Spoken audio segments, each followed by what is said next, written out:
Hey everyone, I'm Carolyn. Welcome back to another episode of As I See It.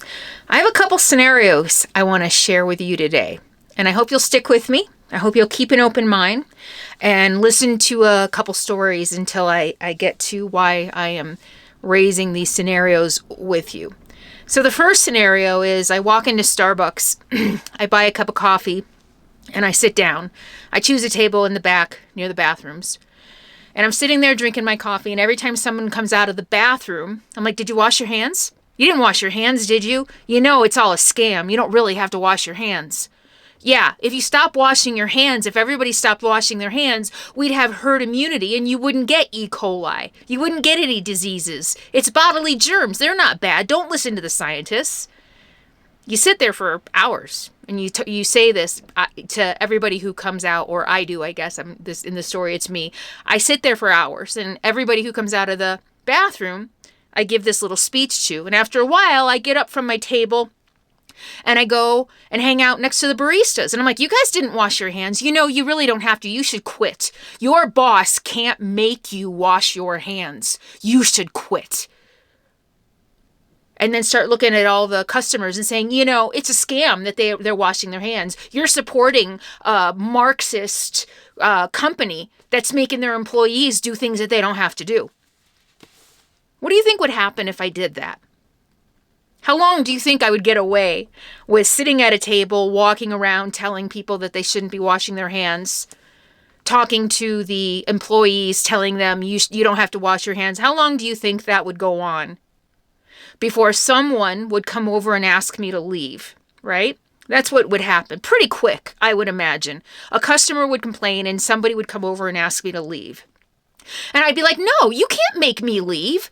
I have a First Amendment right to speak my truth. You're all sheep. You're all brainwashed. You can't shut me down. You're all Marxists. I have a right to say whatever I want. And they're like, no, not here. And if you don't be quiet, we're going to call the police. And I scream and rant and rave, no, this is my First Amendment right. You can't silence me. The Constitution says I can say whatever I want. You can't kick me out. The police come. I plead my case. This is my First Amendment right. The police don't agree. They kick me out. Second scenario. I think tomorrow is Easter. And I think Easter Mass is it tonight or tomorrow? I'm not sure. But I go to church tonight or tomorrow. Full house at the church. I take a seat right up in the front. And during the sermon, I stand up and say, this is all lies. This is bull. Why are you believing this lies? There's no proof. There's no scientific evidence that God exists. You're all sheep. You're all being brainwashed. How can you believe this stuff? Altar boys, the priest stops the sermon. The altar boys come over and say, ma'am, please, this is a church of God. This is a church, the house of God. Please, we don't want to kick you out, but you must be quiet and sit down. Okay, I will. I agree. Okay, I'll sit down. Okay, thank you, ma'am. Please enjoy the service. The preacher goes on. He stops, and I stand up again and say, oh my gosh, you are so full of crap. How can you people believe this? This is such crap. You know, organized religion is responsible for more deaths in the world than all the wars put together. Do you know that you're believing stuff that's not true? God isn't real. God is fake.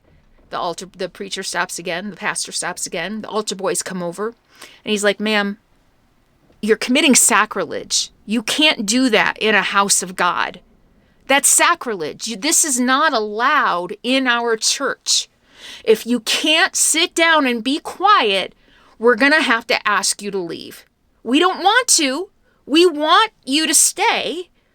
We would love it if you would stay, but if you can't stop committing sacrilege, we're going to have to ask you to go. Okay, ma'am? And I'm like, sure. Okay, I understand. And I sit down and I'm quiet for a while, and then something else the preacher says gets me all upset, and I stand up and I do it all over again. They try to kick me out. I won't leave. This is my First Amendment right. I'm allowed to say whatever I want. You can't silence me. The Constitution. What about the Constitution? I have every right to say whatever I want. And they're like, yeah, no, I'm sorry, that's true, but not in our church. You cannot commit sacrilege. And we're going to call the police. Once again, the police come. They drag me out onto the street. And I'm not allowed back in the church. They're like, yeah, you're not allowed to, you can't come in this church ever again. Ever. If you're going to be disruptive and you're going to commit sacrilege and you are going to bully and harass our people, you can't be here. And I'm screaming, First Amendment, First Amendment. So what do you think about those two scenarios? In both of those cases, do you think both the establishments, Starbucks management, and the church establishment, do you think both were justified in kicking me out? And if so, why? Leave your comment below. Were they justified in kicking me out? Next, let's talk about Twitter. Twitter is a business no different than the church, no different than Starbucks. The difference, though, is when I sign up for a Twitter account, I am agreeing, I check boxes agreeing to their rules and their community guidelines. I agree when I sign up for an account that I will abide by their guidelines or else they may take action. I didn't even sign a contract when I went into Starbucks. Buying a cup of coffee isn't a contract. Walking into a church and sitting in a pew, there is no contract. I don't even sign contracts with those two businesses that I will behave or else they will kick me out, right? And yet, some people on the right are outraged that Twitter had the audacity to make people who agree to the terms, who sign a contract, and then violate that contract, that they ban them. Oh my gosh, no, you can't do that. The Constitution, free speech, they're Marxist, leftist, socialists who don't believe in free speech. They're a business who made you sign a contract before using their service. And when you violated that contract, they took the actions they told you they would take. How is that any different from Starbucks kicking you out for standing up in the middle of the coffee shop and telling everybody that it's fake news that you have to wash your hands after using the restroom? How is that any different? The First Amendment of the United States Constitution reads that Congress shall make no law abridging the freedom of speech or of the press. Congress shall make no law. That means the Founding Fathers did not want our government to restrict us from speaking out against the government.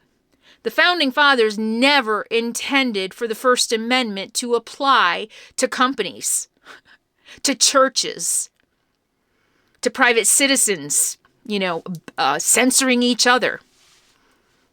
That is not what the First Amendment is about. Look at Russia right now. It is a crime that you can go to jail for 10 to 15 years in Russia right now for saying anything bad about the war. You cannot speak truth about the war in Ukraine, about their invasion of Ukraine, without the risk of getting caught and doing 10 to 15 years in jail.